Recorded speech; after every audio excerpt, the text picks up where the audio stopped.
Merhabalar arkadaşlar. Coin Bulucu kanalına hepiniz hoş geldiniz. Bu yayınımızda sizlerle birlikte AVAX Coin'den bahsedeceğiz. Bakın AVAX Coin'de zaten bu çizimleri sizlerle birlikte yapmıştık arkadaşlar. AVAX Coin'de düşen bir mavi trendimiz vardı. 11 dolar civarında kırılmasıyla birlikte ilk hedefin 30 dolar olacağını, 30 dolarların üzerinde kalıcılık sağlamasıyla birlikte de hedefin 55 dolar civarında karşımıza geleceğini birlikte yapmış olduğumuz analizlerle tespit etmiştik ve bugün itibariyle AVAX 48 dolarlarda görülüyor. Dün 50 dolarları test etmiştik arkadaşlar. Şu an 48 dolarlardayız. Bundan sonra ne yapmamız lazım? Bunu bu yayında birlikte konuşacağız. Birlikte stratejiler kuracağız ve ona göre elimizdeki portföyü takip etmeye çalışacağız arkadaşlar. Lütfen yatırım tavsiyesi olmadığını bilin. Herkes kendi kararlarını kendileri versin. Ben şahsi görüşlerimi paylaşacağım. Ben kendi stratejilerimi sizlerle paylaşacağım. Sizler de bilginiz ve stratejinizle kendi portföyünüzü yönetmeye çalışın arkadaşlar. Zaten yapmış olduğumuz analizlerde şunu söyledik. Aralık ayında önemli bir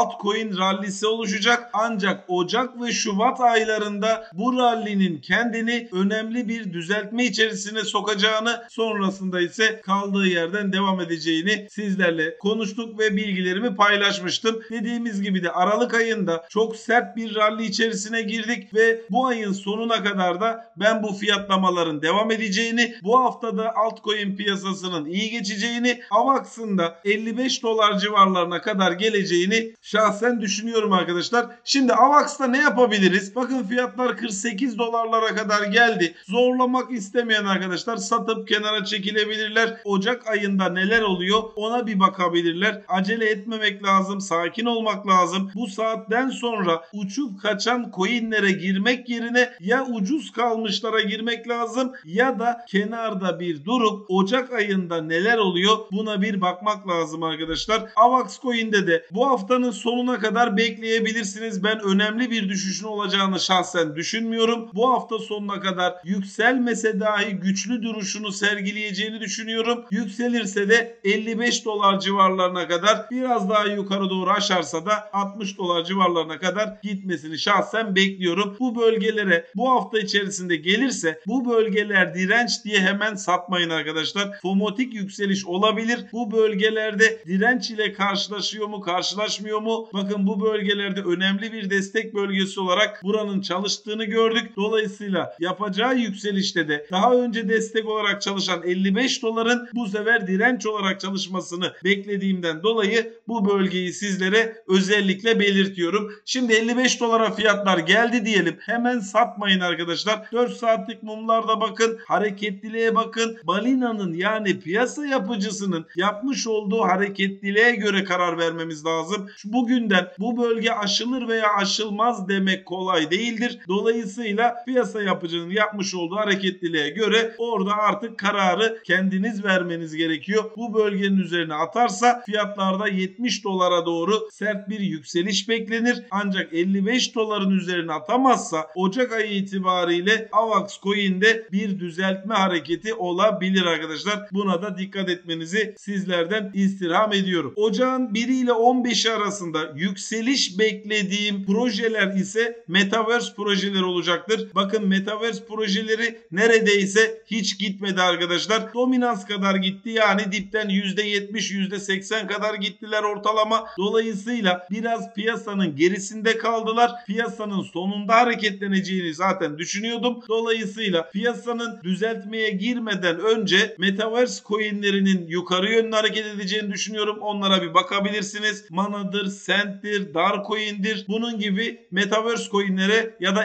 Mbox coin gibi Metaverse coinlere bakın arkadaşlar. Bunlar da yukarı yönlü sert hareketlilik ocağın 15'ine kadar devam etmesini bekliyorum. Ancak daha öncesinden AVAX gibi, Solano gibi primlenmiş coinlerin ise aşağı doğru fiyatlarının baskılanmasını, Ocak ve Şubat ayını bunların konsolidasyon süreci olarak geçirmesini ve bir düşüş trendi içerisine girmesini şahsen bekliyorum. Umarım benim beklentilerim olmaz. Umarım daha yüksek seviyelere giderler. Ancak benim böyle bir beklentim veya böyle bir hayalim yok arkadaşlar. Düzeltmeler olacak ki daha sert yükselişler gelsin ve bu piyasalarda yükselişler ne kadar sert oluyorsa düzeltmelerde bir o kadar sert olur. O yüzden yüzden dikkatli olun. Ucuz olan projelere doğru kaymaya çalışın. Benim şahsi beklentim de ocağın 15'ine kadar Metaverse projelerinde sert yukarı hareketler bekliyorum. Ondan sonra ise fan tokenlarda yani spor coinlerinde piyasanın yukarı yönlü gideceğini bekliyorum arkadaşlar. Tabi biliyorsunuz fan tokenlar giderken genel itibariyle diğer coinlerin aşağı doğru düştüğünü ve düzeltme içerisine girdiğini biliyoruz. En son hareketliliği fan tokenlar yapıyor. Fan tokenlar ne zaman harekete başlarlarsa bilin ki piyasanın sonu yaklaşmıştır. Düzeltme yakındır. O yüzden yakından takip etmenizi sizlere öneriyorum. Yayınlara olan ilginizden dolayı teşekkür ediyorum. Kanalıma abone olmak kendi finansal okuryazarlığınızı geliştireceğinden dolayı kendinize bir yatırımdır. Bol kazançlar diliyorum.